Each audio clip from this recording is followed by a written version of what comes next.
You've just entered the law offices of Quibble, Squabble, and Bicker. If you've come for actual legal advice, you need to turn right around, honey. You need to get out of here, 'cause you ain't gonna get none of that. They quibble, and they squabble, and they bicker. But if you want to hear meaningless opinions, this is the right place. They got plenty of that. Stuff that makes no sense at all. They go off on tangents. It's crazy talk. If that's your thing, keep listening. They'll keep talking.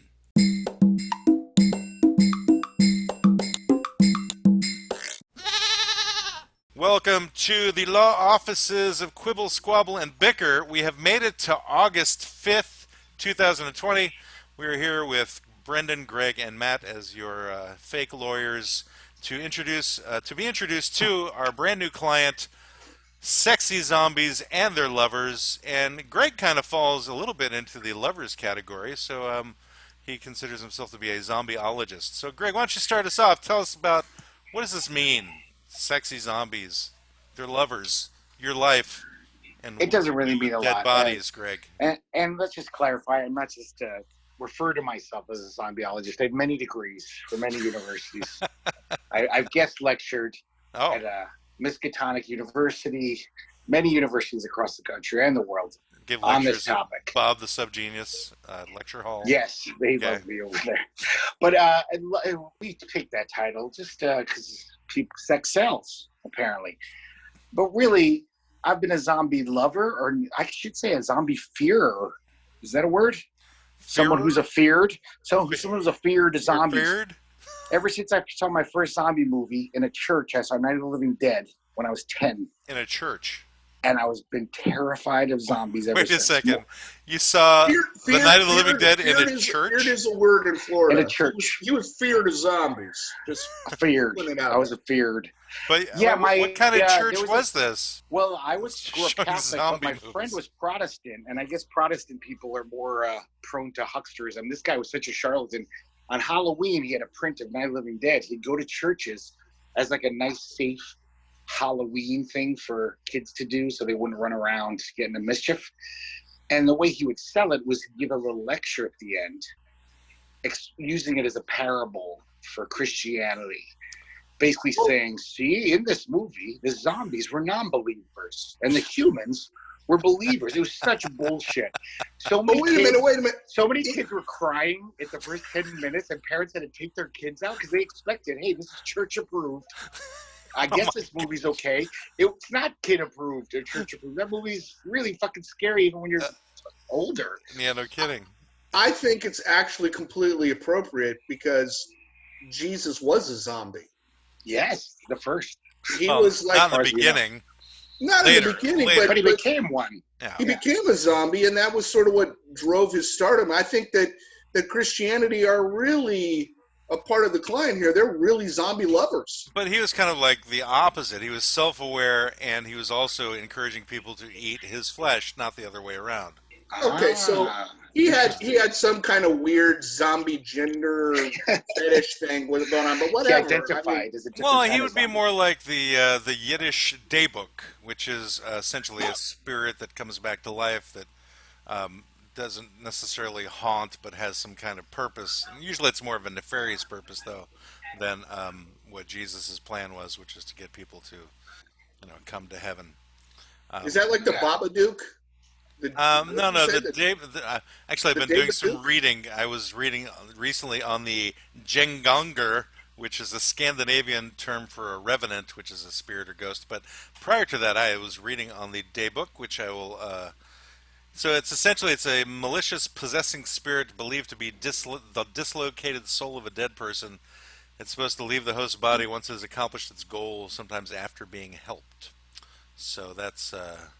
From Jewish mythology. So that's the thing, like in lots of mythology, we've had ghosts and stuff. It's a common thing in many cultures. But, the zombie, which, was a kind of a centuries-old thing from the Caribbean. From Haiti. Brought over from Africa. But during the slave times, it seemed to really get traction. But they were always basically just slaves, mindless slaves of a master. They didn't go around eating people. They didn't replicate. Well, I think they were a zombie. Weren't they? They were controlled by somebody, like the voodoo doctor or whatever. The guy who turned them in to a zombie. So he could have made control them eat people if he wanted to. He could have, yes, Yeah. he could have. But there was something about George Romero in 1968 came up with a whole new myth for zombies that made them so much more terrifying. And there's so many more factors why. Definitely the replication, because that leads to end of the world apocalyptic shit. Now, what I was reading about, though, is end that the world. he wasn't really looking at them as zombies. He was looking at them more as ghouls, and kind of based upon the book I Am Legend from Richard Matheson, which is really more of a story about people turning into vampires and living on. So it's like this whole undead theology that's out there in terms of what people believe and where it goes from there. But I think that the nature of the whole zombie culture is it's all very fluid in terms of what they become. So I know you have a big disagreement with the interest of zombies being slaves turned into that from voodoo, because now you feel that they're kind of boring. I suppose, but it's the They're history of it, right? Well, a lot of things don't start off necessarily as scary, and they get scarier along the way. But, you know, things are changing along the way. But I still find it interesting that the word zombie got associated with Romero's work in Night of the Living Dead, considering he didn't even call them zombies. He called them ghouls, right? And so but they were, though. He didn't call them that, but they were dead. A ghoul could be you or me who just likes to eat dead people. That's a ghoul, a human, a live creature. They're ghouls, not zombies. But zombies zombies were dead, though. In George Romero's first movie, like you had to shoot them in the brain. You could chop their arms off; they'd still be coming at you. They weren't just human anymore. They were some new kind of monster that you could only kill them. Well, by stopping their brain. The Haitian zombies were dead also. They were just reanimated. They weren't really, actually. The real myth. They really just were like deprived of oxygen. No, I'm sorry. This is reality. There actually are stories of like guys who make these workers. Basically, they give them lobotomies by keeping the oxygen from their brain, so they became mentally retarded, and then they couldn't resist. That word again.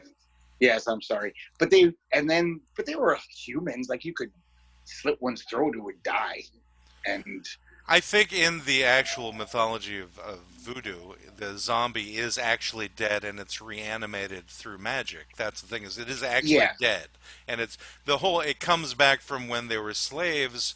Their biggest fear was that they were to die doing this manual labor and then be forced to come back to life and continue doing the slave labor for eternity, like a living hell. Yeah, and then like that's where that stems from. So, but it's still, I still think it's interesting because there was the term ghouls and ghasts and liches and various different other terms which kind of can be associated with zombies, and it's just interesting that the word zombie from the Haitian folklore got associated with Romero's zombies from Night of the Living Dead. It's all because of Romero, even though he didn't call them, the first one he called them ghouls. Yeah, but he didn't, so it can't all be because of Romero. It has to be somebody else. It's the innovations that he created, though. Right, I think you're missing where I'm looking at is more the etymology of the current zombie usage. In other words, who first coined the term zombie for his things? I think the etymology of zombiness. Pretty soon after his movie came out, I think in the 70s, people started calling those zombie movies because there was a few. There was a very small handful. It was basically a genre that barely existed for a long time. Now we can't even imagine that, zombies being so popular. But when I was a little boy, there was like 10 movies I could watch with that kind of zombie. Like me and my friends would hunt them down. There weren't enough for us. We'd be like, we need more zombie movies. They're not making enough.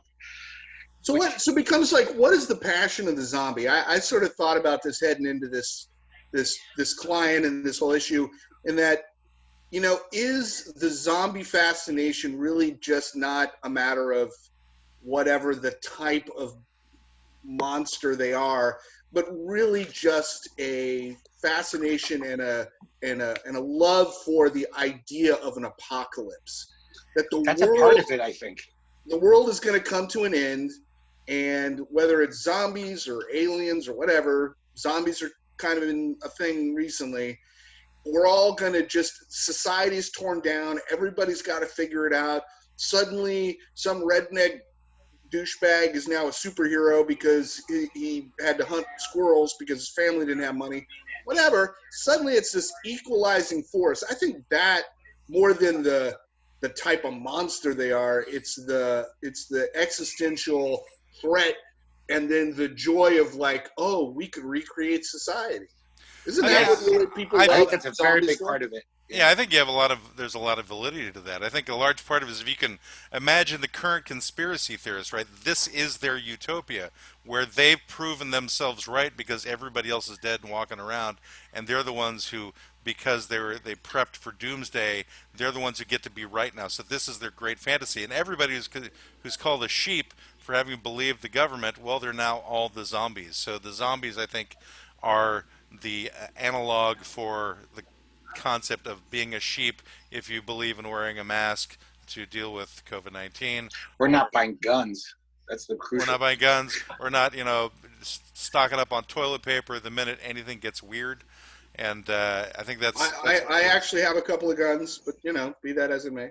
I don't know. I don't care if people have I guns. want a gun. I can't afford one, but I want one really bad. You could afford one if you chose to afford one, Greg.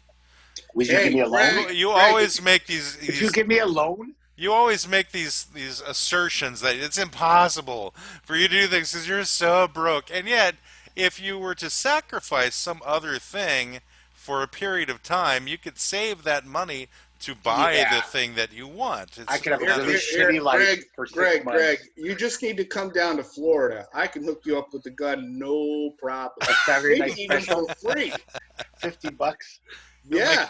he'll make you one out of wads of gum and rubber bands. Oh That's my no. gun. You might have to pay more if you want the serial number filed off, but Well, you can other do than that that, yourself, really. File off Yeah. your own seal. you can do that yourself. Yeah, it's a DIY project for sure. Yeah, if you know what a There's file YouTube is. videos. If you could afford a file, Greg, and that's a luxury for you. Could I borrow the money, Matt, from you? Pick up a So I pick can up buy a a $3 file from Lowe's or from Home Depot. It's like I That's just one want to less beer pretend that I buy. have a gun that I can file the serial number off. If I buy the file, it's like the next best thing. Having the tool with which to change that dangerous object without having the dangerous object itself. Yeah, like give a It's- man a file gun. He'll fish He for has a file day. gun for a day. Give He'll him rob a file. liquor store tomorrow. Teach So him I how think to it's- rob, and he'll So I was rob for talking the to- rest of his life. I was telling Matt earlier when we were talking about our client, is that when you brought up the word existential, that was part of the thing that I loved about those early zombie movies, even though I was too young to even know what that word meant, is those movies usually had a bleak, depressing ending. And it was usually brought Weird. about by the fact that we're our own worst enemies. In those movies, those zombies are slow and really easy to avoid as long as you keep your wits about you and don't start squabbling. Everyone does, though. If one guy's like, I want the gun, I'm in charge, they start fucking with each other, the zombies take over. They'd have been fine if everyone could just get along. So there's something Romero's basically saying in those movies that, like, yeah, we even if we have a minor threat like zombies, we will fuck it up. Like even a minor threat, like look at COVID-19. It's not like flesh-eating virus. It's not like the thing in Stephen King's The Stand. It's people can manage it. Other countries are doing fine. But you can fuck it up just by being an idiot and by humans being stupid. And zombies, I think, is those early zombie movies, even the ones today, seem to always talk about that, where it's always us squabbling. That's what Yeah. lets the zombies get in at the end. So you're essentially stating by the end of this episode, the three of us will be zombies due to the squabbling. No, we'll be squabbling and the zombies will come in. They'll come and get us. Or we'll all have COVID-19 just from fighting with each other. It is interesting that this particular pandemic has created the full-blown dissection of insanity in America. In other words, it's all on display now. Everybody's far-fetched beliefs are all there, or everybody's complete and utter belief in the government being the best thing in the world is all there too. It's like this combination of things, and people who are just like, I like to be against things, but I don't know which thing to be against, and I don't know which person to deal with. And I like one of my biggest pet peeves right now is people who keep talking about the attribution of every death to COVID-19 based upon a couple of press conferences that they saw. And they don't even dig a little bit deeper to determine why that's such a ridiculous statement to make. I'm sure there are people who have boosted those numbers because they think they're going to get more money from the government.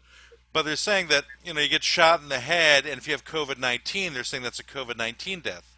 What they don't understand is that on a death certificate, the coroner has to state what they found within the person's body, but they'll still say what the cause of death is. So they'll still say it's a frickin' gunshot wound. The person happened to have COVID-19 at the time, but it's all being conflated into being the same, and they're using these things. And there's so many people I've seen on Facebook using this as the example. And I just did like a 5-minute dig into the nature of death certificates, and I found, oh, well, that's the simplicity of it. It's going to be on the death certificate. That doesn't mean it's the cause of death. Right. I honestly think that Facebook is the social media of zombies. I think that people are posting on Facebook are just like, It's not the Russians. It's not the Russians. The zombies have taken over. Share and like. Oh, that's so true. I'll buy that. I'll totally buy that philosophy.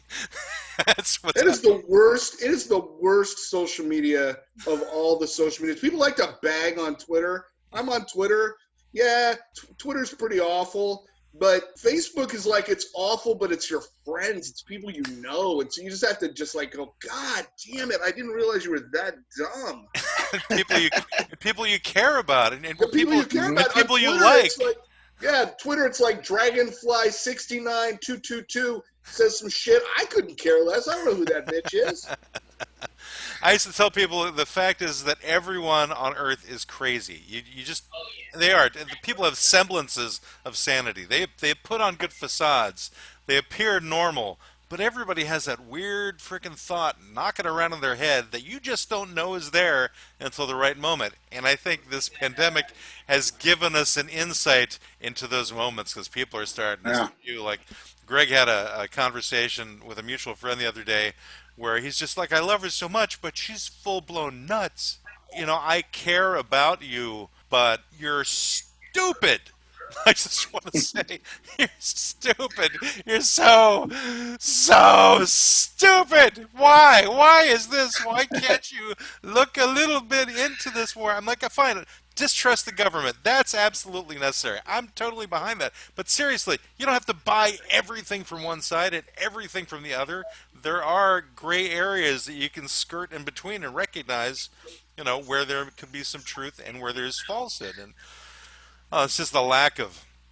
You know, if there were zombies today, like for reals in this country, there'd be a lot of 40% of Americans wouldn't believe there were zombies. No, Brendan's right. They're managing things on Facebook. That's where the zombies are. I know, but even beyond that, there'd actually be people who believe there's be all these conspiracy theories. There's no zombies to scare us.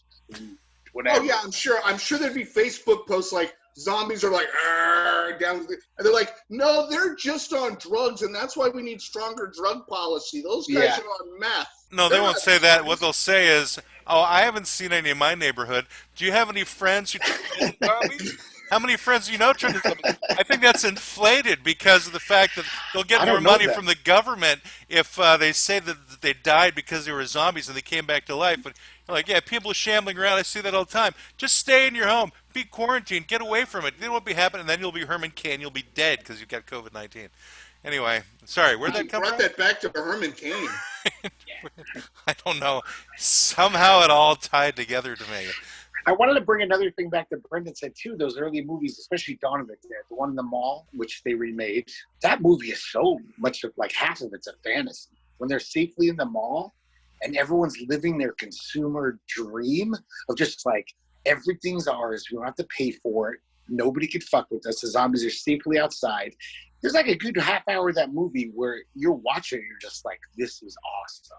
I love this world. I wish I could live like in a world where everyone else was dead, but I got to get to a mall and I just could do whatever, wear a mink coat if I feel like it, eat all the canned food and fancy things in the restaurant.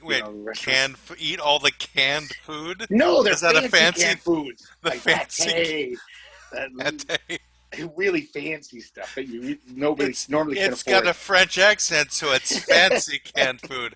They also call that dog food as well. Fancy feast is the cat food, isn't it? Yes, they can wear that's what Greg would eat. Gucci outfits every day. It's like it's everyone's consumer fantasy. I don't know that it's everyone's consumer, but a lot of people give it the zombies. Yeah, the zombies prefer it. that because they don't understand that everything in the mall will run dry in It will. for a period of time. It's Yeah. like, Yeah, it's that's really a severe lack of strategic planning on behalf of those people. Like, so that's it. The mall. That's your end game. Yeah, eventually you run out of Fancy Feast and There's too many Gatorade. windows no too. more cat You could food. farm on the roof though. You could set up a farm on the roof, a garden, bring in some soil somehow from You the could plants. farm inside too, just like dig. Yeah, through yeah. the There you floor. go. And Yeah. it's Well, because see, they again, usually have skylights, right? I think that Yeah. goes back to what I was saying earlier, where it's like the whole zombie thing kind of thrusts us into this weird rejection of society. Now we're going to farm on the roof and, fuck the consumer requirements. I can eat Fancy Feast. I don't have to buy it because the world is falling to shit. And I think that's what makes it all sort of romantic. And then, of course, you get a bunch of dudes, for the most part, who sit around and go, yeah, if the zombies came, here's what I'd do. And you know who I'd want on my team? I'm doing my Florida thing. Billy Bob. Billy Bob's got so many guns. And then Cletus can fix anything. All right, question: have you actually met someone named Billy Bob Or Cletus Yes. for that or matter. Cletus in Florida? Yes. You met both names. Both names. Oh, it's the world we live in then. Yeah, welcome to Florida. World he lives in. Yeah. Billy Bob and Cletus. I actually, true story, I was driving to Washington, D.C. when my kids were just little kids to spend Thanksgiving with my brother-in-law in D.C.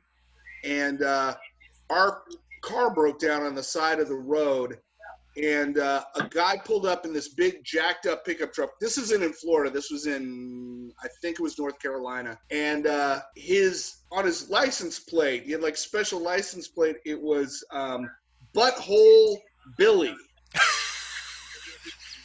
and that was his fucking rodeo name. And this is not bullshit. I'm not making this up. Guy gets out of the car, pulls up. Billy. Holly's pregnant with our son at the time. I look, and the license plate says Butthole Billy. This dude gets out of the truck with a cowboy hat on. I'm like, we're all dead. This is it. This is the end of me. It's deliverance. I can hear that. It's Butthole Billy. You were gonna have to squeal like a pig. You were thinking. You're like, I got a pretty better get mouth, boy. I think I'm just gonna call Greg that from now on. Greg, you're now Butthole Billy from now on. And Maybe that was like his Greg is gone. radical queer pride message. Maybe he was just like No, a gay maybe. cowboy. He's like, Maybe. I'm Butthole Billy. Deal with it. But at the same time, I like no one else buttholes. stopped to help except for Butthole Billy. So I you know. gotta give him a little credit. The moral of that story is Butthole Billy did stop. He gave us a ride into town. He saw that Holly was pregnant, and he said, because we had missed Thanksgiving. The next day was Thanksgiving. He said, you all are coming to my family's house for Thanksgiving. So we spent Thanksgiving With Butthole Billy. Billy's family. And there was so much like, and it was nice. It was sweet. I don't mean this in a sarcastic way. There was so much like Christian good vibe thing happening. Like, oh my God, it's a miracle. Billy found you on the side of the road. You're pregnant and blah blah blah. And we were much younger than I am now. It was really nice. But yeah, in the South, Sounds really nice. The names like Billy Bob and Cletus and Dirty Jethro? Foot. Have you ever met a Jethro? Yes. Okay. He's met them all, Greg. All of them. No, I haven't met all. But the of them. thing is that it's a really good reminder that regardless of what somebody believes or what they look like or what weird name or offensive thing they have on their truck, they can be decent human beings and they can help out other people in a time of need. And it doesn't matter what your political beliefs are, because I'm sure if they started talking to Brendan about what he believed at the time, they probably would have kicked him out of the house. Probably. They would have said, What "We if don't my want name no was- more of you." What if my Out name of was here. Ku Klux Dan and it said that on my license plate? Do you think there's a chance that I would have invited you home for That's Thanksgiving? such an awesome name, though. I don't know. I guess it would depend on how Ku you Klux acted when Dan. Or Ku Klux Dan the man. I don't know. They're the man. I'm just enjoying that. It's horrible and fascinating at the same time. I think the word Cletus may have been a bad pronunciation of the word clitoris, and that's where it got shortened. You to. think? Boy. I bet How it's How did biblical. this happen? Well, it I was bet the there's some weird character. clitoris. There's some weird character in the name, the Bible named Cletus, probably. All those old timey names, I think, are from the Bible somehow. all those old. Is Cletus an old timey name? Well, yeah. I think Oh, it by might the be way, it might by be a the way, regional name. By the way, just to clarify, the Cletus that I met was black. Oh, okay. If that makes any And so difference. he called himself Butthole Billy too. Well, Butthole Billy was a white guy, but Cletus was Oh, in Cletus. I'm sorry, I got him confused. Okay. Cletus was in Jackson, Mississippi, and he was a black guy, and he was the youth pastor at a African American church there. Well, it probably wasn't short for clitoris then. Probably not. Safe bet. But I like to think that that could have been for somebody else that's how it started. And that's where the name Virginia comes from, obviously. Right. No, I think that comes from Elizabeth II or Elizabeth I, right? It was she was the Virgin Queen, and so they named. And she had a famous vagina. She was a famous well known. one. The Yeah. vagina went off on its own adventures without the Queen, With traveling Francis Europe, Drake. meeting heads of state all by itself while she stayed and never married or had any progeny Yeah. to take on the mantle of the King of England. The Yeah, I can magical imagine vagina. the Queen. There's Queen Elizabeth and her magical vagina that traveled. Queen I Elizabeth. love that Broadway show. That's it. That's the new band, Queen Elizabeth and the Magical Vaginas. Although Broadway show's not a bad idea either. I think Yeah. that band could play at that Broadway show. I think it would be off Broadway though. Very off. very Broadway. off. Wasn't there like a touring group of guys who did things with their penis? Yeah, penis puppetry was called. That was it. That And they was would like the twist it into strangest shape. thing I'd ever heard of Yeah. that somebody would pay to go see. And it's like, why would you want to go see something like that? I just don't understand.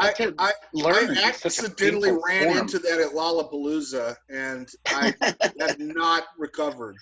You asked for a refund at Wait, you ran Lollapalooza? into penises at Lollapalooza? What were you doing? Practically. Oh, I was coming back the food area or something, and I'm coming along, and I made a left turn, and there was like one of those side. This is early Lollapalooza, like mid '90s, early '90s, and there was a stage, and there was a dude with like I want to say I don't know if it was a bowling ball, but it was a fairly large size heavy sphere, and he had put a couple of fish hooks into his nuts and was picking up said ball with his balls.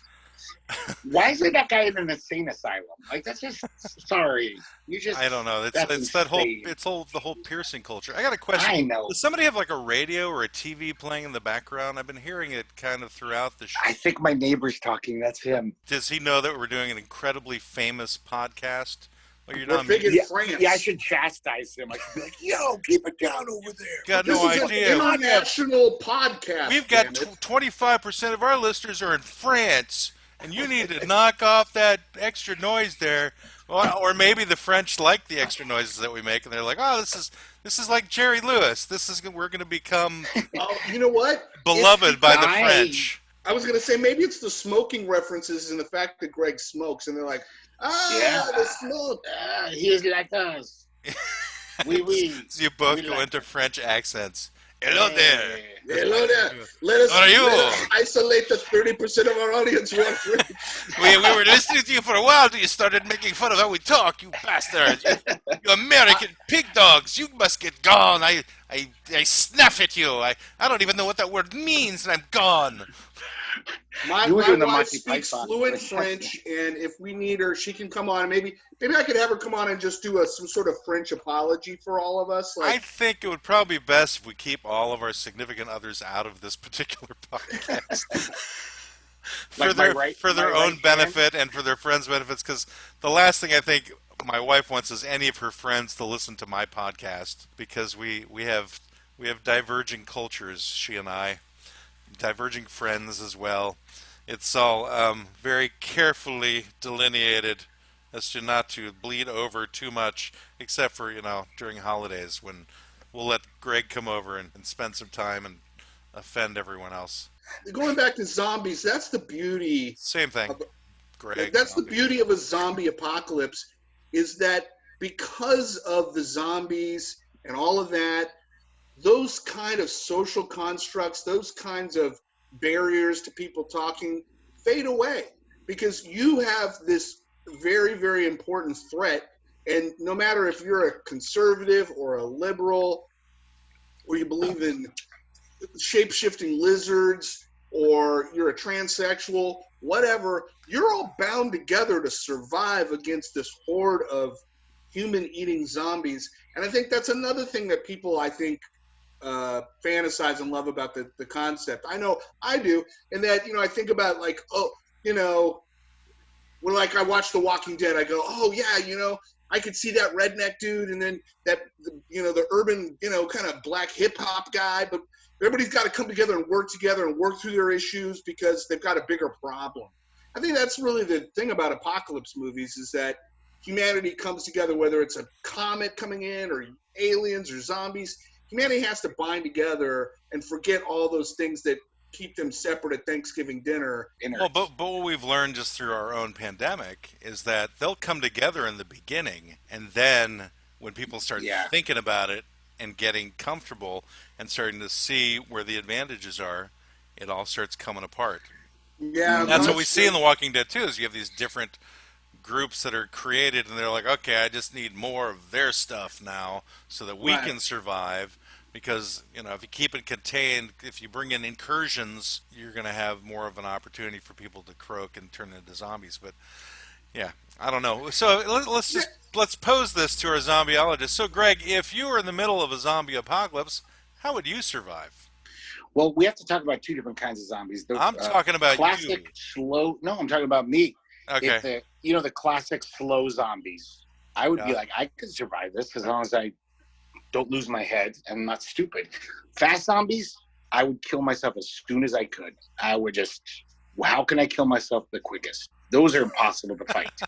Those are fucking terrifying. But slow-moving zombies, basically I could keep them out of my house. But the fast-moving zombies, those are very popular movies too. Mm-hmm. For example, like what's that most recent Korean one that kind of has changed the genre? Oh, that's a great one. Train to Busan, right? Oh, that's good.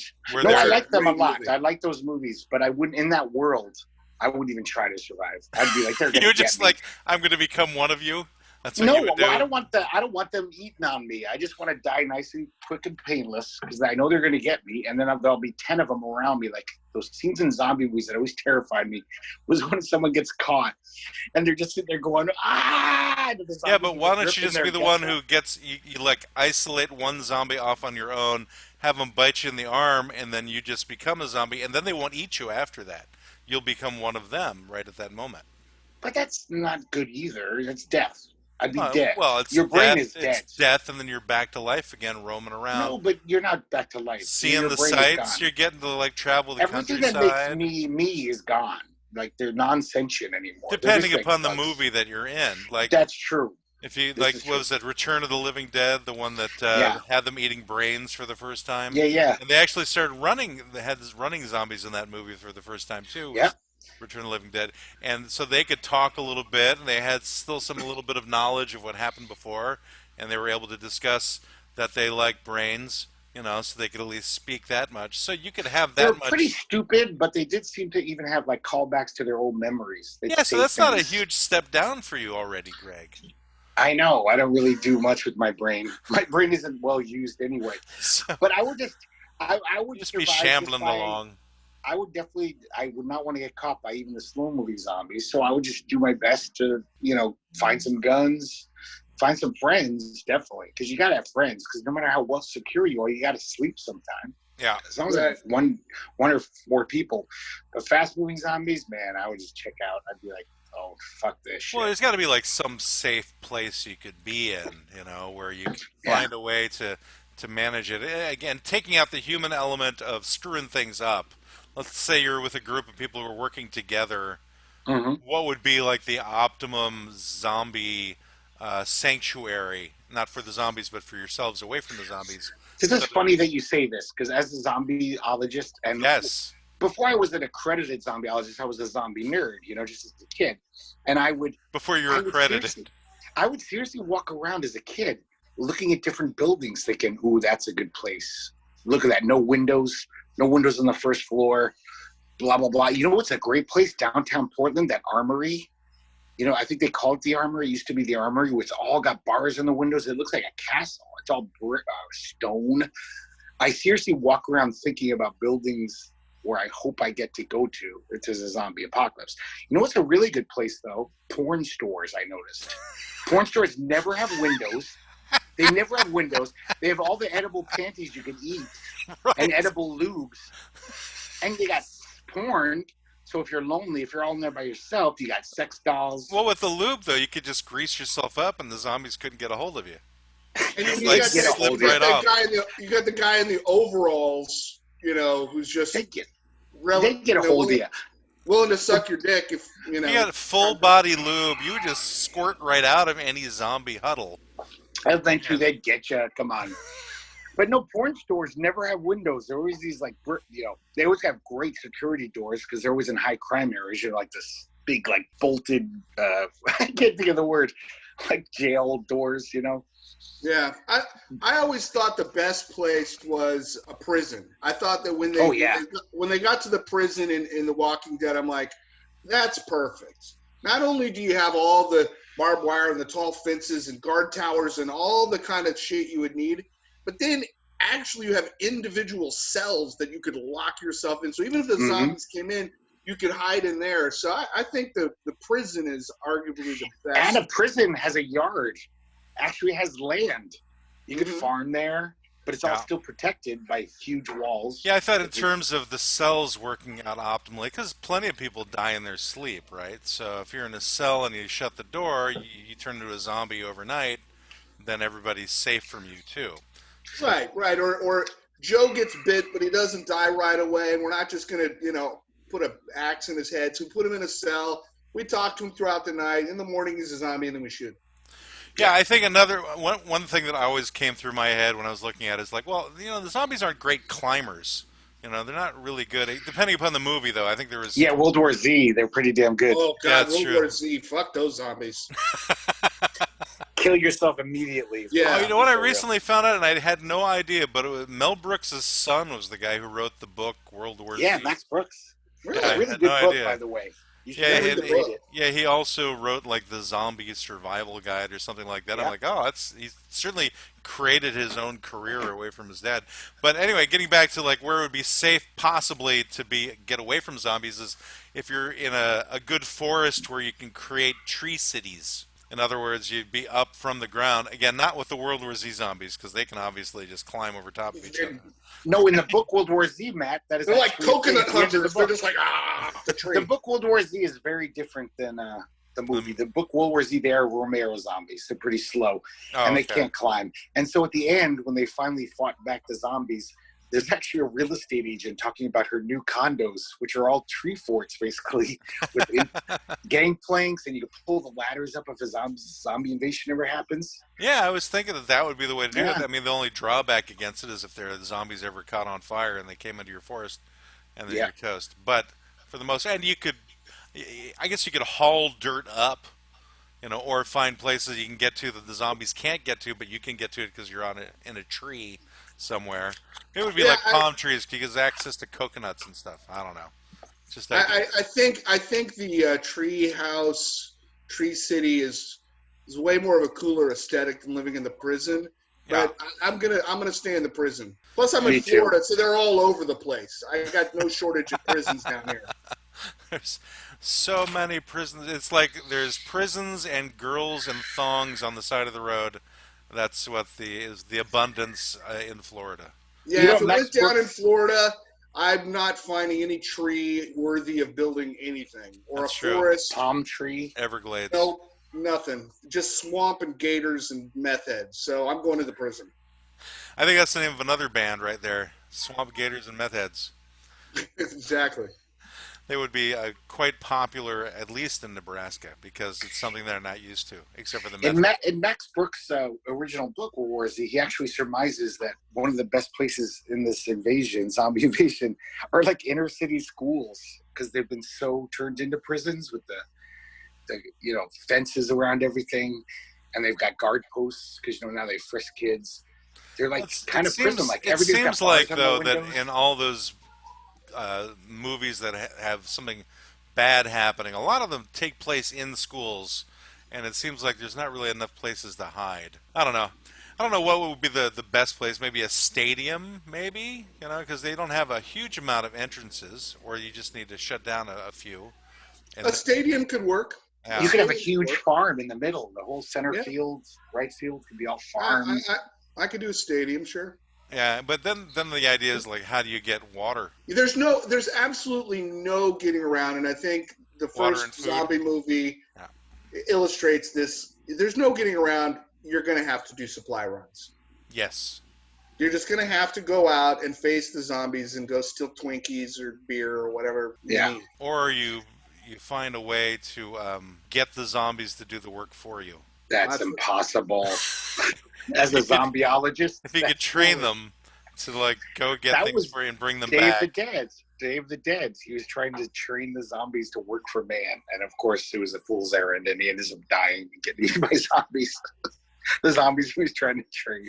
Well, going back to the Walking Dead, I thought probably my favorite character, at least for a couple of seasons, Michonne, when she had like the two zombies chained to her with their jaws cut off and their arms cut off, so they were a distract. That was a pretty good use of zombies as a workforce. I didn't think it would work though, because they'd constantly she couldn't walk with them because they'd constantly be reaching behind her themselves to try to eat her. They still want to eat her. They didn't have arms. No, but they still want to eat her. So she'd be trying to walk, but they wouldn't walk forward. They'd according to the show, by cutting off the arms and cutting off the lower jaw, they lost all of that ravenousness. They no longer had that. True. Well, no, I'm saying according to the show, that's how it worked out. But that goes against all laws of zombieology, Matt. Do you hear what you're saying? I'm just saying that in the show. I'm not an expert. I just thought it was a cool visual. They became docile, and this is what I've learned about the rules of zombieology: is that the rules change. They do, and they change all the time. When they do, they're wrong. There are rules. Well, then the only rule is that they were dead and they were raised by a witch doctor. Then that's the only rule, because that's where all the change diverged after that. Why some of the rules are important is because they make them more scary. Like, for example, some other zombieologists have come up with the idea that even though zombies are slow and they're dumb as fuck, you could easily outwit them. They have no other thought in their brain except wanting to eat you. You can't trick them. They have no sympathy. It's not like, oh, wait, I have a baby. Look, don't you have some sympathy? That's the scary thing about zombies. They will never stop trying to eat you. And no matter what you do, 24 hours a day, you got to go to sleep, they're still trying to eat you. No matter what happens, you rip their jaw off. There was in Day of the Dead, the one where the guy was trying to train zombies, he actually says, look, I've taken the stomach out of this zombie. He has no need to eat anything. He has no digestive system, but he still wants to eat us. Like you put your hand in front of his mouth, he's going to chomp at it. It's supernatural. It's crazy. I know it's fantasy. Is it supernatural? It's so terrifying, that idea that these creatures, they will never, ever stop. They won't have other interests. They won't say, hey, maybe we want to just relax today and not try to eat people. So based upon that particular movie, that's what you're basing it on? No, many movies. All right, fine. But all I'm saying is that it changes. You can change those rules. Like they change it from, chewing on any part of the person to just wanting brains in that one movie. Yeah. And then being able to that was still a great movie. I still love that movie, even though it went and then you go to like 28 Days Later where it's, these creatures. Those are not zombies, Matt. I'm sorry. That run after you. It's still they follow the zombie trope. Yes, they follow. Basically, so what's the definition of an actual zombie? It doesn't necessarily have to have all of those criteria. The main criteria is that it's undead, that it was dead and came back to life in some manner. What you said earlier, Matt, about I Am Legend, that follows the zombie fear. Like they replicate, they take over the world. They will try to. I guess they'll eat you. They're more vampires than zombies. I know they are vampires. Yeah, but I was going to say but it's I Am Legend. They're not zombies in the classic. But they are the same fear of like. Well, they're undead. They take over. Yeah, they've taken over the world, and they keep replicating. And you can't. It's still that trope. If you want to use that word, which I'm not even sure what it means. If I want to use it, you're the one using it. I said, speak for yourself. If you want to use that word. I still don't know what that word means, but I think I get the gist of it. Yeah. It's cow brains. The zombie motif. Trope is cow brains. And that's stomach. No, shh. True. Shh, Brendan, shh. Menudo. I had him going. I know what tripe is, Matt. I'm Hispanic. So today you're Hispanic. The other day, as we say, tripe in my culture. Tripe. My people call it tripe. Tripe over your tongue. So let me ask you a question. I do. Mostly this is directed at Matt. Oh no. Were you a Walking Dead person? Like, did you watch the show?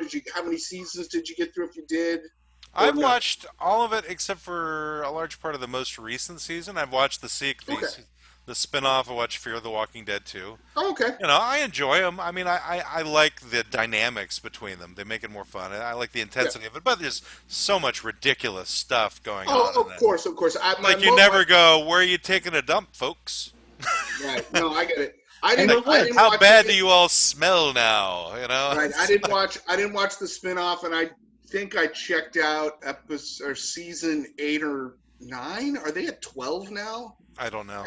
The season before they killed Rick. The season before they killed him, that was the last Spoiler alert. Thanks. See, I don't think he's dead, though. Well, okay. Okay. Yeah. But here's why I think that final episode was an opening to some other later storyline. Agreed. Just so he can go off and do some movies or something. Right. So being that we've all watched at least that much of it, so my question is, in the beginning, The Walking Dead was a survival story. It was all about them surviving, and the zombies were like, that was what it was about, was fighting zombies, killing zombies, surviving, all that. Yeah, that first episode was freaking intense, and I thought that's what really hooked me, was just this guy waking up in a freaking hotel and going, what's going on? It's great, of course, unfolding that way. Right. The later episodes, it's not about survival, it's about building a new society.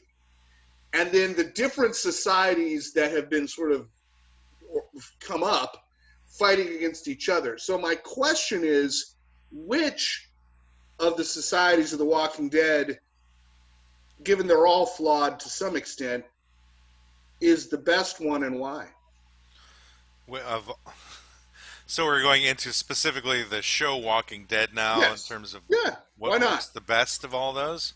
In other words, and you can freeform on it, like, okay, so you have to build this. At some point, you get to a point where the zombies are just easy to kill because they're just wandering around and who gives a shit. And once you figure it out, well, how about this? Why don't you start listing out all the ones that come to mind to you, and then we can do it based upon that memory. Well, you got Nagel Society. You've got the what? Nagel? What's a Nagel? Is that his name? Nagel and the Negan. Negan. You've got the King Arthur guy. All right. Well, let's define it a little. Define the society in terms of what its structure is, a little more than just giving their name.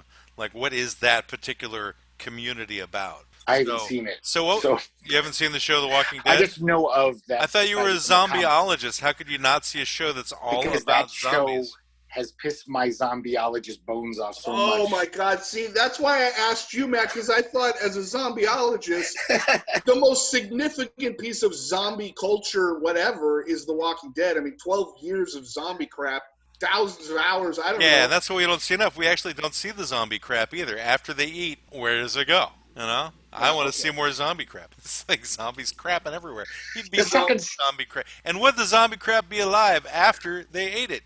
Would it move by itself down the road? That's what I'm wondering too. Depending on the mythology. Yes.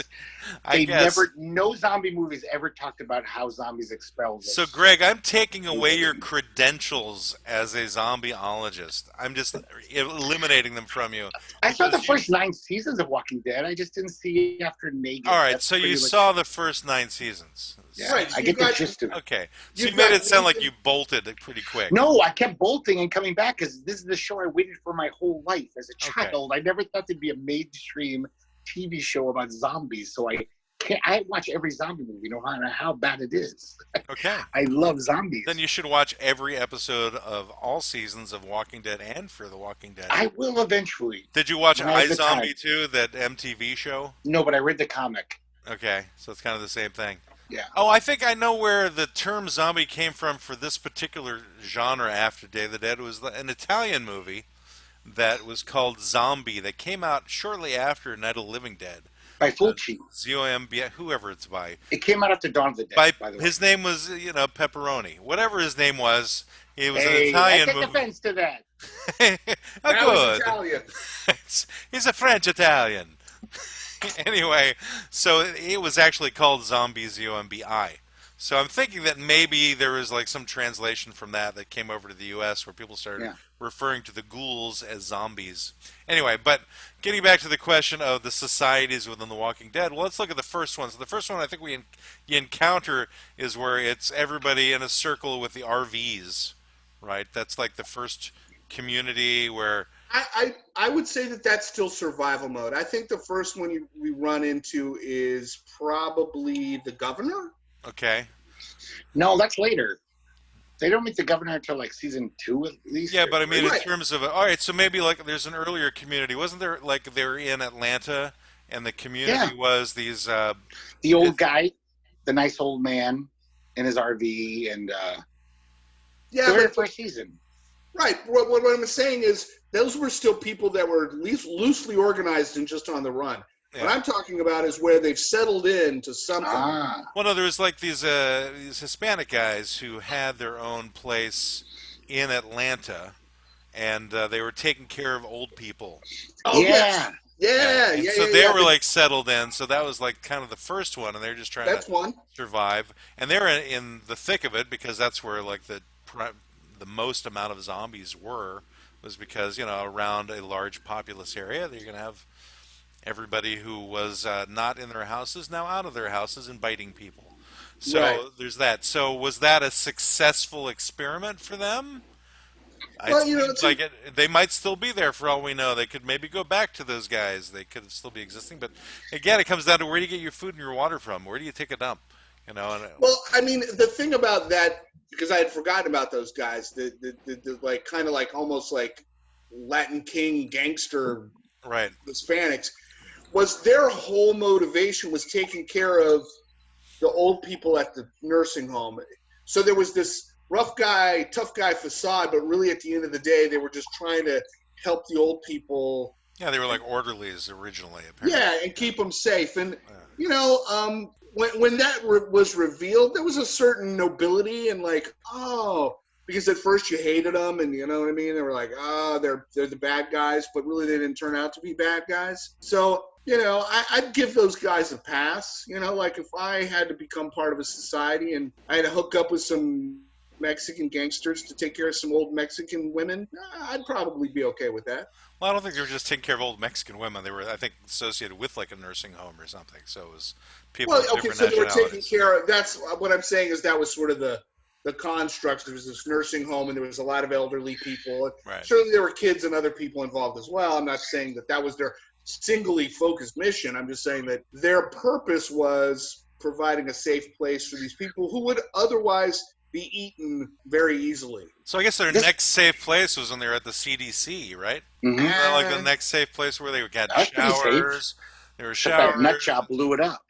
Well, Yeah, no, it he was didn't safe blow as it up hell. on purpose. That was part of the fail-safe. Is like whenever it ran out of a certain chemical or something. Oh, I you're can't remember right. what it was. Like the fail-safes kicked in, and it was going to destroy every virus that happened to be in the building. I thought he almost wanted to though. Like he was Well, he almost like, definitely he was yeah, looking let's down that just way let it happen because he was conducting experiments and he Yeah. couldn't get anybody else in the disease control business to come up with Yeah. a cure for it either, and so that was like the end of that. So Can I just say then- what Brendan brought up was like very interesting about the zombie thing too, is it brings up a big philosophical thing.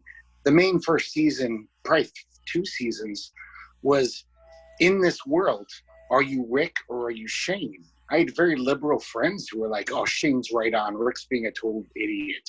Like you gotta get hard. You gotta just be like, we can't risk any X factor. Yeah, I could be nice to this stranger, or he could bring danger to us. So Stranger just danger. shoot him. danger, Yeah, danger. Danger, just shoot him. And it's like, well, do you want to live in that world though? Like, yeah, it's easier to survive, I guess, for you and your people if you're just killing anyone who comes up to you and just not even taking the chance that they could contribute to your new thing. Uh-huh. But do you even want to live in that world? Yeah, you're surviving, but you're living like a fucking caveman who's like, oh, everyone's trying to kill each other. Not even, like you're not even human anymore. Like, I don't, even if Shane was right as far as, yeah, maybe Rick would have led them astray. They all would have died because he was, hey, let's be nice to these strangers. But what's the other path? Just yeah, let's just lose our humanity. And Right. so, and it's something that dangerous, in a world that dangerous, a lot of us are going to confront that. People that you always thought were nice are going to be like, sorry, guys, I am kind of nice in a normal world, but I can't afford to be. I can't take the chance. I don't want my family to get killed, so fuck everyone else. But Or you have an eventually, extended screening process. You know. yeah, you could do that too. But some people don't even want to do that. They want to take the Yeah. chance. But True. basically, it's like, do you even want to live in that world? Yeah, you're alive, but every minute you're not trusting anyone. All humans are just. But because of the nature of humanity, the nature of most people's drives and motivations, you're going to have a lot of people like that, but you'll have a lot of people who are compassionate and who are interested in doing the opposite. So it can't be that cut and dry. Some people want it to be that cut and dry because that's how they live their lives currently. No, I didn't say it's that cut and dry. I said there will be different people, but I choose Rick. I'm saying that the people who want you to be like the guy Shane, there are people like that currently who want it to be like that, and they'll try to enforce that point of view on other people. And they're not going to be able to get everybody to be like that, only the people that they like. And so you're going to still have all of these different factions handling things in different ways. You can be a person who can kill others if they need to, but still be a compassionate individual. Yeah. You know? I'm not saying be a wimp. I mean, Rick is a tough guy, but Rick is also like, we got to be humans. Yeah, I'm just saying that you don't have to choose which world you're going to live in terms of whether you only get one or you only get the other, and that's where you go. There's many different worlds that are going to be available, as evidenced by our current psychoses in our own planet right now. Right. Well, where that really comes up is where we kind of get to the next place, which was zombie loving. Oh, farm. Sorry. What? I thought the farm pissed me off so much that season. Really? Yeah. Well, first of all, there's no there's no zombies and there's no fences. Second of all, there's no safety there. Like, why are that whole season they're like, wow, thank God we got to Herschel's farm. It's like, you're totally in danger. There's forests full of zombies all around you, but they're acting like we made it. There's a road which takes you to them as well. So exactly. They are gonna, but they did have zombies show up because they put them in the barn. I know, I think it's just because they were very out in the sticks and more so than other places, and maybe that's how they get away with it. Right, and it wasn't. That was where I think that the series changed from just survival, which was, I think, your classic zombie pornographer horror, and I think that particular season really took that turn of what Greg was talking about was, are we Rick? Are we Shane? Because that's where all that went down with those two. And then you had Herschel, who was this good old guy and, had this nice thing going on. And suddenly there was this, like, maybe life could be okay. We don't have to just struggle. And then we go from that to the governor, I think, was pretty much the next thing. The prison and then the governor like a year later. I think they lived for like a long time in the prison before the governor showed up, right? Yeah, I think you're right. Yeah, I think you're right. Sorry, the rabbit's back. It's hopping across my yard again. Anyway. Okay, take your Adderall, Matt. Ignore the rabbit. You can ignore that rabbit. Hey, they make good eating, Matt. I do. I've had rabbit. I've killed rabbits, so yeah, I understand. It's just odd for me to see no, I've never eaten brain, to be honest. However, I'm not ruling it out that I would never eat brain. I suppose if it was in front of me and somebody else who considers it to be a delicacy had it and made it and they like the taste of it, I'd probably try it. I ate brain. My dad tricked me. He tricked you. Here's some, and the weird thing was he tricked me by saying, hey, this is called white liver or something, which sounds worse. And it looked white, and it was very mushy. It was almost like eating porridge or something. Uh-huh. As you can imagine. I've heard that it's supposed to be very creamy. Like brain is creamy. Yeah, but does it have like a liver taste to it? No, it doesn't at all. It was a total lie. What kind of flavor does it have? Not much. It's kind of just like goop.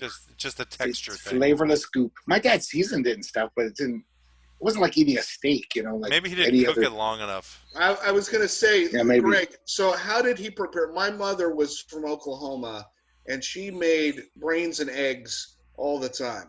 Oh, my Lord. Brains and eggs? Yeah. Brains and eggs. So it was basically scrambled eggs, with brains. What kind of So brains? cow. What animal? Calf brains. Uh, I have a story about squirrel brains, but finish yours, Greg. But No, but actually, I want to ask Brendan, what did the cow brains add to the omelet? Like, did it really have a flavor, the brain? it didn't have much flavor. It had more of a texture than a flavor. It added something that was a little more chewy than the eggs. And my mother seasoned it a lot with salt because that's just the way they did. So I think it absorbed the salt quite a bit. Mm-hmm. Did it taste like liver? That's the closest I could come to. Huh. So it has like a little bit of that irony taste. Yeah, it had a little bit of a gamey organ taste. You know, like if you've ever had, well, obviously liver or any kind of chicken giblets or any of that kind of stuff, they had that just like, oh, I'm eating a kidney. I can kind of tell. Yeah. Yeah. Yeah, my parents would occasionally make organ meat growing up, and I was never a huge fan. Although as I got older, I grew to appreciate liver and pate, the fancy foods. Oh, liverwurst is so good. I like love a good liverwurst sandwich. I like Braunschweiger. It goes along. Yeah, Braunschweiger. I've actually been putting Braunschweiger on salads recently, which is like an interesting combination. But anyway, bring something up. That's a good call.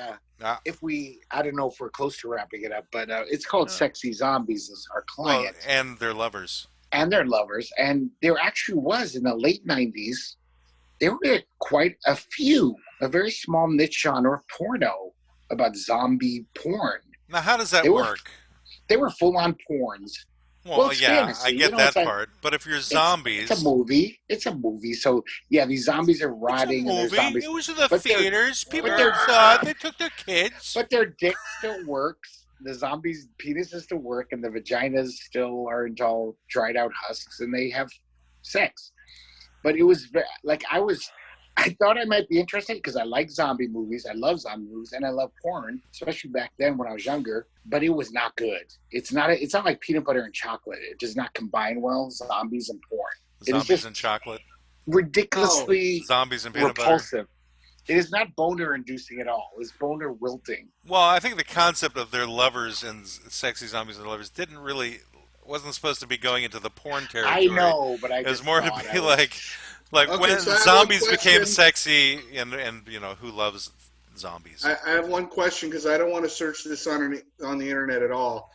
So were the zombies screwing other zombies, or was it regular humans screwing zombies? I only saw a couple, but I think there was some combos. There's some zombies fucking zombies, and like a zombie fucking a human. Okay. And none of it was arousing. It was all gross and just silly. What? No, other than the act itself, what was that was gross about it? Because it's a fucking zombie. Like, most people want to see semi-attractive people, right. not undead, rotting corpses with like their liver hanging out. Fucking right. So, at what point that's not appealing? Did you press play on the DVD because maybe it wasn't click on? It was definitely DVD. Yeah. Well, what did you think you were gonna see?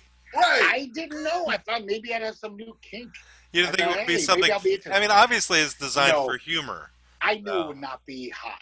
I just had to see it as a curiosity. Like, I gotta watch this. Yeah, okay. I should make zombie porn, and I watched the whole thing. Gotta watch it. It wasn't a good porno as far as. So it's just I couldn't use it in my work, but I could, as a curiosity of media. Read between the lines, man. That's what porno's for. That's all porno's made for. It's for your work. At Burgerville. It's the sauce you give on the burgers, is what you're saying. Oh, no, please. I hope not. No. Yeah. He said it was with his work. I don't know what to infer from what he's talking about. That's against the health department, health code in so many ways. Like slicing zombies and putting them on a patty, and that would be worse. Yeah. Right. So let's talk about zombies and the people who love them. So what makes zombies such a huge fascination for you, Greg? I mean, I have like a cursory interest in the horror stuff, but most of it's just silly. I watch it for just escape, for amusement, but there's really like no obsession for me associated with zombies. Why do you have some obsession with this? I think it was the thing Romero started, which people have continued, by the way. A lot of zombie movies do end up. I'm saying your particular obsession. And I was explaining that. Oh, I didn't know why you were bringing up Romero. So because of other that's where it people. started. That's where it all started. Okay, But maybe explain it a little more explicitly. But it's not just Romero. Like, Romero really started something here. People pick up on this. Most zombie movies, a lot of monster movies, they kill the monster at the end. That's kind of half 50-50. You never know. They might win and survive at the end. But Romero's were always very pessimistic. Humans always die, and it's always because they're stupid. And more than just how scary zombies are to me, the idea of being eaten alive like zombies rip my guts out. It was like this recognition that, like, he's talking about something bigger than this. Is that humans are dumb. And I've always liked, like, dark European art films, because those movies do, like, most American films are pretty happy and everyone's kind of nice, but I don't think the world's like that. So I think it reflected my worldview more than your average movie that was shown at the mall theater. For some reason, zombie movies could infiltrate your average Cineplex, where they were showing Empire Strikes Back or whatever mainstream movie was showing.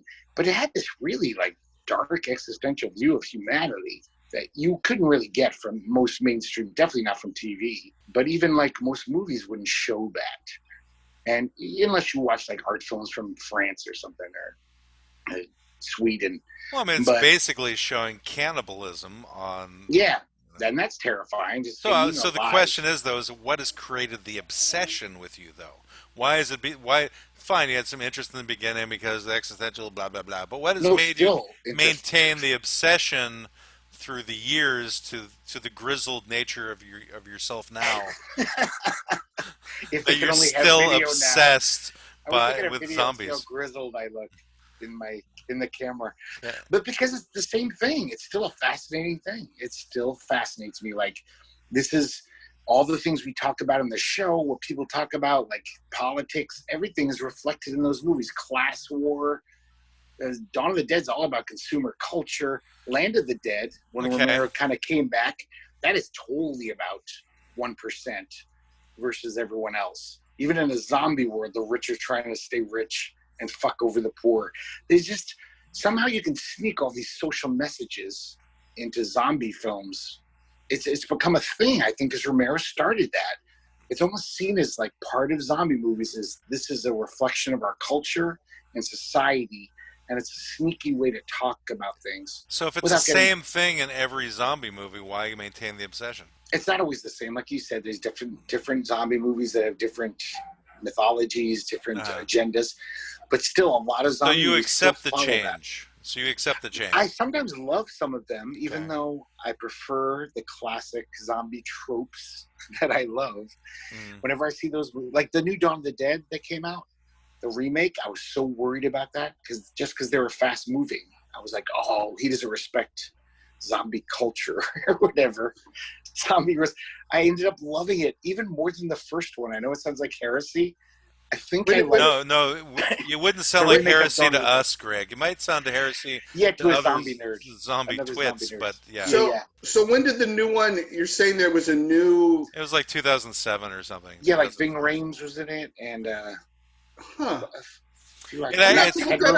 It starts off with the song really "The Man Comes Around" from Johnny Cash. It was like a really good opening song. I really enjoy the opening of it. Oh, that opening scene's amazing. Yeah, I'm gonna have to look it up and watch it. Brendan, it's not bad actually. It was probably one of the first zombie movies where I went, "Oh, I kind of like this." If Brendan, if you watch the first 10 minutes of that movie, you will. It's some of the best first 10 minutes of a movie ever made. Like, where holy fucking shit. Yeah, I'm definitely checking it out. So I don't know that I'm certainly not a zombieologist, but I'm a fan of the genre. So why? I think that for me, anytime I watch a movie, generally speaking, and I think most people do, you sort of project yourself into the movie. You're like, what would I do in that situation? So I think that is common with any movie. But with zombie movies or apocalypse movies, it's really an interesting thing because you suddenly are up against something that's not like anything that you could experience in real life and never probably will, God willing. So it calls into all sorts of questions about what would I do? And, oh, that guy just decided to make that decision, and that guy's being a Shane, and that guy's being a Rick.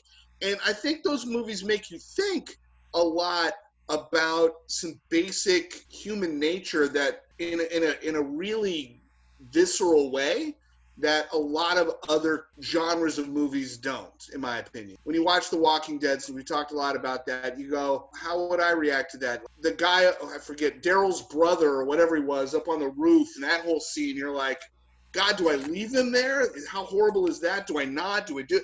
So there's a lot of philosophical conflict that gets brought to the forefront in a very gritty way in those movies that you don't experience in a lot of other movies. I totally get what Brendan's saying, what you were talking about in terms of putting yourself into it, and I think you're right. It does really delve deeply into the psyche as opposed to like other horror movies or horror shows, I suppose, because typically there's a fight or flight activity going on in all of those where there can be a finite end, and like what Greg was talking about, where with zombies the fight never ends. And there's only so much flight you can do too. So it's always like getting to some point of sanctuary, but there's always going to be that tenseness there. You're never safe. Like you think in the slasher movies, if you finally kill the slasher guy, then you think you're safe, unless it's, I guess, Mike Myers or if you leave Camp Crystal Lake and go to Florida, you don't have to worry about Jason anymore. Right. Yeah. Whereas with the zombies, there's people everywhere, and as a matter of fact, even if you go to some deserted island, there's still the possibility of them floating up on the beach, and then coming after you on the beach, all bloated and watery, and with their eyes bugging out or hanging out of their skulls, or whatever happens if you're in the in Land of the Dead. The zombies actually figure out that they can walk underwater because they don't need to breathe. It's when they went to that one structure. I can't remember where. Yeah, they realize we don't need to breathe. We can do this. Yeah, because they're already dead. Yeah. The thing is, like, how can they work against the water, though, pushing them away? Slowly walk through. It'll take a while. I suppose. Okay, so I was doing the current can take you away. That's true. That could happen.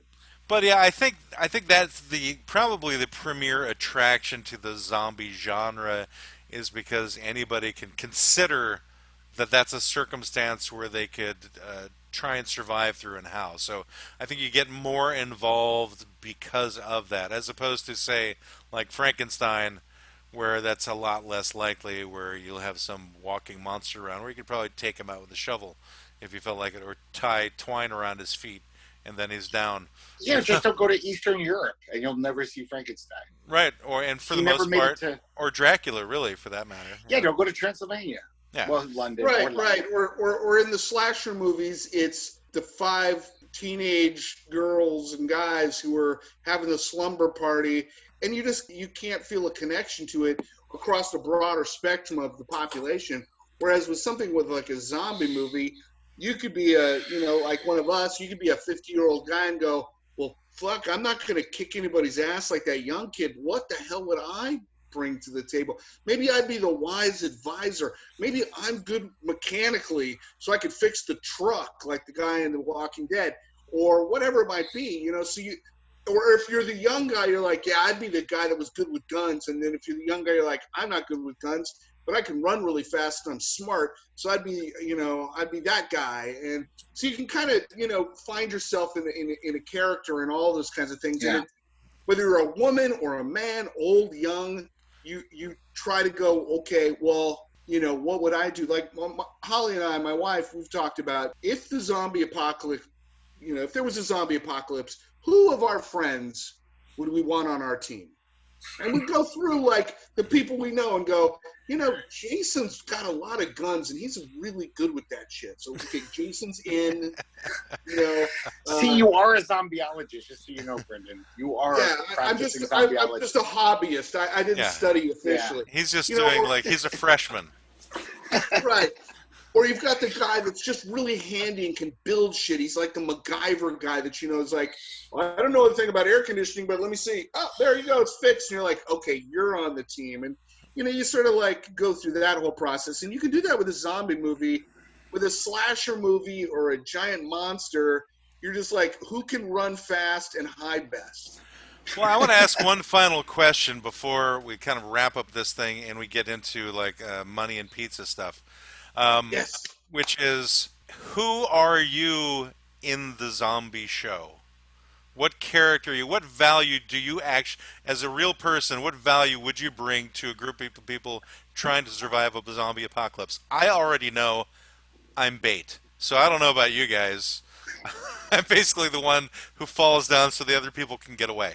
So I'm like, oh, damn it, I'm just too slow. Maybe I'll just hack Like up. in Zombieland. So I'll just have like parts of me that I can feed to the zombies, like take off an arm and a toe or two, throw this, they can chomp on it.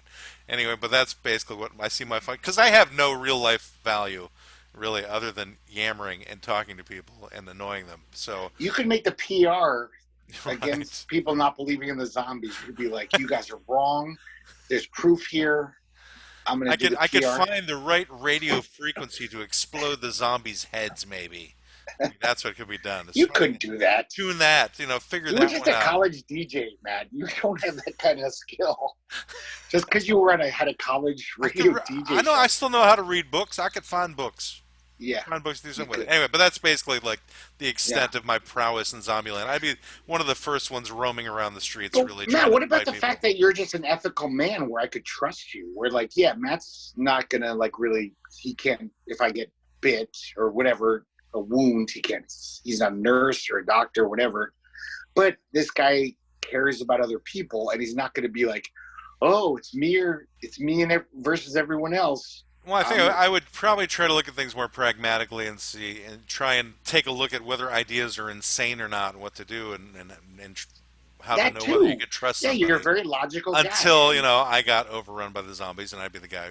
But also, I'd like a lot of people like you around me, even if you have great skills. It's just like, yeah, this is someone who has proven himself not to be just because I'm your friend. Yeah, and I'll be the one that the psycho kills first because I'm not agreeing with his point of view. That could happen, yeah. But you'd be fighting the psycho. See, you wouldn't be on the side of the psycho.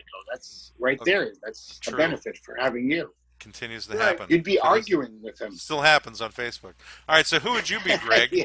Well, I'm definitely like you. I have no skills. I could organize the comic collection in the apocalypse. Like, guys, we got comics. I'm all there. I'll put them in bags and boards, and I'll have them really well alphabetized. But I'd like to think that, yeah, like, I'm probably not going to be like, oh, I could live by betraying everyone. But then again, who knows? Maybe I would be. I'm so scared of zombies. Maybe I would be that craven asshole. I did want to say real quick, I actually judge people that way. Like, you all probably had jobs with people who were just like sociopaths, who were just like, oh, I'm going to just dick around and everyone else is going to work twice as hard as me. And I really don't care, which I still can't understand those people that I work with, where it's like, are you serious? You don't feel bad about this? That you're standing there while everyone's working twice as hard because you're slacking off? I always think like they're the guy in the zombie movie. There's always that one asshole. You know what I'm talking about? Yes. The one who like is so scared that he locks everyone else out because he's like, I'm sorry, I don't want to open the door. Open the door. We still have time. No, I'm too scared. Like, he's that asshole who would do that. That's who you work with? Those are the people you work with, Greg? Some people, I really think in that world, they obviously would be, because they obviously have no empathy. They're total narcissists who don't care about anyone else except themselves. And it's no biggie now. Now it just means, every shift I got to work harder because this asshole. But in that get world, the picture that you'd be trying to get the zombies drunk. You'd be like feeding the zombies booze. Oh, if it worked, yeah. I'd be like, drink with me, zombies. Let's have a good time. Why have a talk. Why are you eating us? Let's have fun. Let's do karaoke. I'll teach him karaoke. There you go. Get him to sing. All right, how about you, Brendan? Sing Alice in Chains.